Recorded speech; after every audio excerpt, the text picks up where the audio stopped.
இந்த ஊரோட பேரு தான் டோலக்பூர். இந்த ஊர்ல உள்ள மக்கள் பார்க்க நார்மலா இருந்தாலும் இங்க ஒரு பயங்கரமான விஷயம் நடக்குது. சரியா 2 மணி ஆனதும் அந்த ஊர்ல ஒரு நாட்டியக்காரன் வருவான்.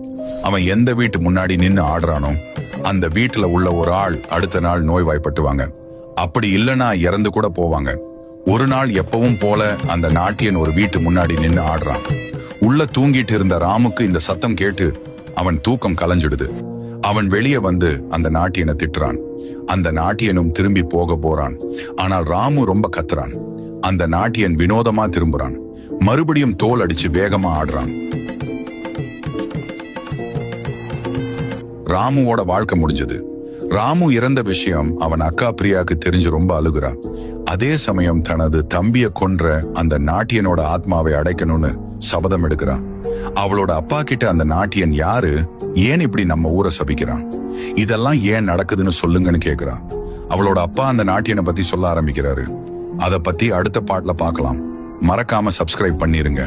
அப்போதுதான் பார்ட் 2 போடும்போது உங்களுக்கு நோட்டிபிகேஷன் வரும். சோ சப்ஸ்கிரைப் பண்ணிருங்க.